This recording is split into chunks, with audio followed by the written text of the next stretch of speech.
Mesdames et Messieurs les ministres et honorables ambassadeurs et ambassadrices, chers amis, Monsieur le Président, les membres du groupe de soutien des peuples du Sahara occidental, Mesdames et Messieurs, permettez-moi tout d'abord de vous exprimer ma gratitude pour m'avoir invité parmi vous aujourd'hui pour vous donner mon témoignage sur la situation des droits de l'homme au Sahara occidental sous l'occupation marocaine. Il est aussi question de parler un peu de ce que les Nations Unies et ses institutions compétentes ont fait ou pas pour protéger le peuple sahraoui, qui reste, il faut le rappeler, un peuple occupé militairement, dont la protection relève de la compétence des Nations Unies, tant que la question sahraoui est enregistrée à l'ordre du jour de la 4e commission de l'Assemblée générale, soit la commission de la décolonisation. Honorable audience, l'occupation militaire marocaine du Sahara occidental le 31 octobre 1975 a tout basculé pour le peuple sahraoui qui luttait contre le colonialisme espagnol et qui était sur le point de gagner son indépendance en 1975. Il se trouva au lieu de cela attaqué par ses voisins, le Maroc et la Mauritanie, qui ont lâchement signé un accord tripartite avec l'Espagne pour se partager notre pays comme un butin de guerre. Cette double agression a causé beaucoup de souffrances et de drames à mon peuple, le peuple sahraoui. Alors, il faut souligner que depuis 1975, le Royaume du Maroc continue à violer systématiquement tous les droits de l'homme et du peuple que vous pouvez imaginer. Cette agression militaire n'a pas seulement causé l'occupation illégale d'une grande partie du pays du Sahara occidental, mais elle a généré aussi le plus vieux cas de réfugiés politiques en Afrique depuis 1975 et le dernier cas de décolonisation en Afrique. C'est ainsi que mon peuple se trouve déchiré et divisé en deux parties par un mur de 2700 km de longueur, quadrillé par des milliers de mines antipersonnelles qui causent la mort de centaines de civils sahraouis, de milliers d'animaux et déformant l'environnement. Pour les autres civils sahraouis qui n'ont pas pu fuir l'invasion, ils continuent toujours de vivre les affres de la répression marocaine sous l'occupation. Délaissés par la communauté internationale qui trop souvent fait l'éloge du Maroc tolérant, du Maroc exemplaire, du Maroc qui jouit de la position de partenaire avancé de l'Union européenne, par exemple. Bien sûr, car la France, l'Espagne et des multinationales profitent eux aussi de cet acte abominable de colonisation. Violation du droit international humanitaire. Le Maroc est bien reconnu comme puissance occupante et légale au Sahara occidental. Il est décrit comme tel par l'Assemblée générale des Nations Unies dans ses résolutions 34-37 de 1979 et 35-16 de 1980. Il est aussi clairement identifié comme puissance occupante par l'Union africaine dans l'avis juridique ici par le bureau du conseiller juridique de l'Union africaine en 2015. En tant que puissance occupante, le Maroc a violé et continue de violer les dispositions de la 4e Convention de Genève, à commencer par une tentative qui persiste de changement de la situation démographique du pays, accentuée par des politiques économiques et sociales visant à forcer les Sahraouis à fuir leur pays, sans oublier bien sûr que l'occupant continue de nier aux Sahraouis leur droit inaliénable à l'autodétermination et à l'indépendance. Mesdames et Messieurs, chers amis, selon des témoignages crédibles recueillis auprès de quelques rescapés des premières années de l'invasion militaire marocaine, des dizaines de Sahraouis ont été enterrés vivants dans des fosses communes par l'armée marocaine, alors que d'autres ont été simplement jetés en chute libre à partir des hélicoptères militaires, ou encore froidement abattus par balles et enterrés dans des fosses communes. En plus, le sort de centaines de civils sahraouis demeure inconnu et le Maroc refuse de fournir des informations concrètes sur les cas, sur leurs circonstances et leur disparition, même après avoir reconnu en 2010 sa responsabilité directe dans la mort de plus de 300 d'entre eux. Honorable audience, la disparition forcée reste l'une des violations les plus courantes au Sahara occidental depuis 1975. Des centaines de civils sahraouis de tous les âges et des deux sexes ont été victimes de ce crime contre l'humanité. Les périodes de leur disparition ont varié entre quelques mois et 16 ans. Ils étaient séquestrés dans des lieux secrets au Maroc et au Sahara occidental où ils étaient soumis aux méthodes de torture corporelle et psychique les plus féroces sans pour autant pouvoir parler des actes de mise à nu et de viol dont étaient victimes en particulier les femmes. Plusieurs ont même connu la mort sous la torture ou à cause des conditions d'incarcération atroces et inhumaines. Personnellement, à l'âge de 20 ans, j'étais victime de ce crime contre l'humanité. J'étais parmi une dizaine de femmes. Nous étions soumises quotidiennement pendant 4 années aux formes les plus berbères de torture. Durant toute la période de notre séquestration à Lyon occupée, nous avions tout le temps les yeux bandés et totalement isolés du monde extérieur. Mesdames et messieurs, la situation aujourd'hui est loin de s'améliorer. Le Maroc continue toujours de commettre des violations et atteintes aux droits de l'homme à l'encontre des civils sahraouis. Même après la proclamation du cessez-le-feu au Sahara occidental le 6 septembre 1991. Ces violations continuent d'être commises aussi et au vu de la mission des Nations Unies pour l'organisation d'un référendum au Sahara occidental, brièvement connu Minursoul, présente au territoire non autonome du Sahara occidental. Le peuple sahraoui mène aujourd'hui une lutte civile pour jouir de son droit à l'autodétermination, l'indépendance et le respect de ses droits légitimes.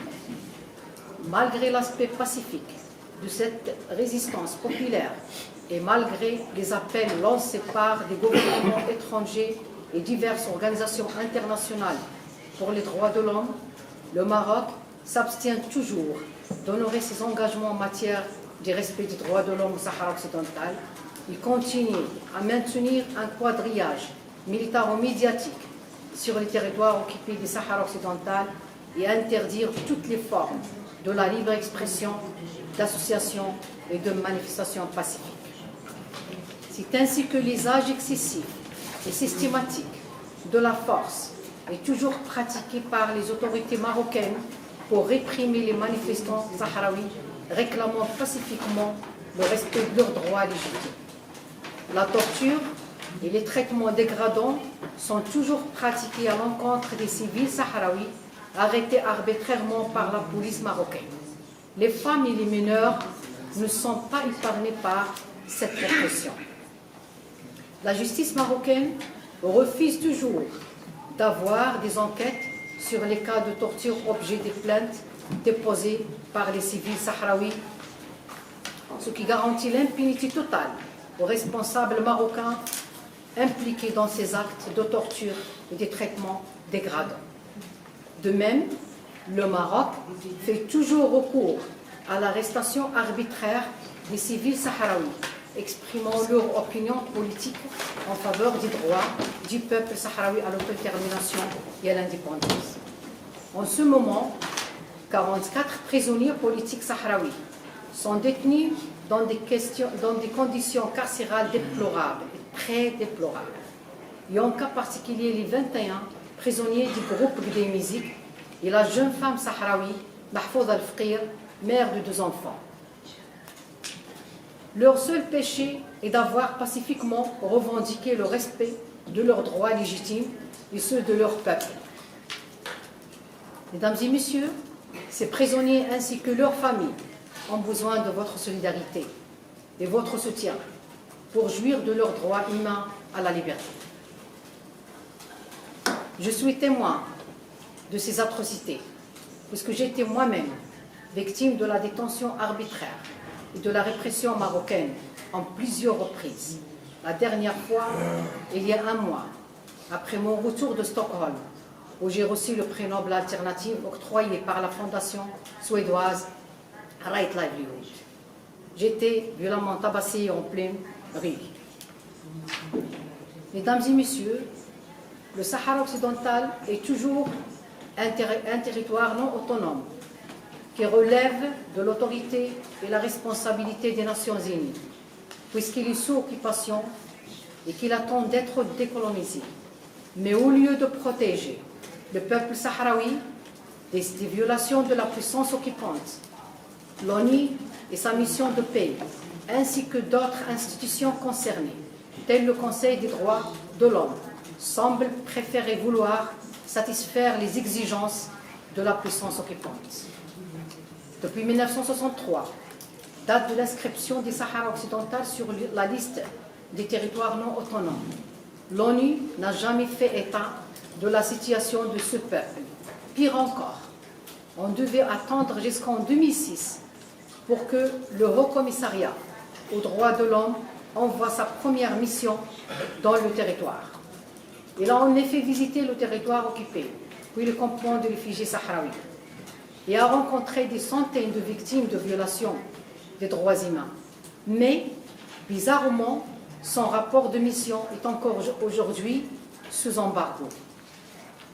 2-3 autres visites de mécanismes spéciaux ont fait de même, mais sans suite aucune. Le Maroc, apparemment grand donateur au Haut Commissariat aux droits de l'homme, a toujours réussi à acheter le silence sur ces violations. On a même entendu parler de cas concrets de corruption dans les hautes sphères du Haut Commissariat. Il faut signaler que toutes les missions qui ont visité les territoires occupés ont été témoins oculaires des violations marocaines. Mais même le fait de témoigner ne suffit apparemment pas pour tenir le Maroc responsable, car ses amis au sein de l'ONU le protègent jalousement de toute condamnation. Il est triste de le reconnaître, mais il paraît que le Maroc est intouchable. Il peut faire ce qu'il veut contre le peuple sahraoui. Il reste malgré ça décrit comme étant un exemple à suivre par des gouvernements qui se disent démocratiques. Il est triste de dire que les Sahraouis se sentent vraiment abandonnés par les Nations Unies et délivrés à un régime colonialiste, berbère et violent, abandonnés et laissés seuls pour faire face à ces crimes sans aucune attention ni soutien. Mesdames et messieurs, malgré toutes les formes d'intimidation pratiquées à leur encontre par les autorités marocaines, les défenseurs sahraouis des droits de l'homme continuent avec détermination de dénoncer et faire connaître les violations commises par le Maroc contre la population sahraoui. Mais jusqu'à quand peuvent-ils tenir bon? Et jusqu'à quand peuvent-ils convaincre les jeunes sahraouis à maintenir leur lutte pacifique? Je peux vous dire que nous sommes mis sous une grande pression comme pacifistes, car les nouvelles générations ne croient plus en la neutralité des Nations Unies. Pour eux, les Nations Unies, ses agences et ses employés sont tous au service de l'occupation. Ils ne font qu'aider le Maroc à nous maintenir sous occupation. Honorable audience, vu la gravité des violations des droits humains au territoire occupé du Sahara occidental, vu la précarité aussi des conditions de vie des citoyens sahraouis, vu aussi que la mission des Nations Unies pour l'organisation d'un référendum Sahara occidental MINURSO n'a pas de compétences pour protéger les droits humains au Sahara occidental, et face au siège militaro-médiatique par le Maroc qui ne permet pas l'accès des observateurs internationaux à ce territoire. Le dernier cas, c'était hier même. Un avocat est expulsé de l'aéroport de l'île occupée. Donc je parle d'aujourd'hui, de l'actualité. Je vous lance alors un appel solennel pour que les organisations et institutions internationales et toutes les personnes libres et conscientes mènent des actions en faveur de la promotion des valeurs de la paix, la liberté, l'indépendance et la stabilité au Sahara occidental occupé. Enfin, je tiens à vous remercier pour m'avoir offert cette opportunité de vous exposer et brièvement la situation des droits de l'homme dans les territoires occupés du Sahara occidental et les préoccupations de mon peuple, le peuple sahraoui. Je souhaite que les travaux de cette conférence et ceux du Conseil des droits de l'homme puissent contribuer à la restauration de la paix et du respect des droits de l'homme et des droits internationaux relatifs à la décolonisation au Sahara occidental.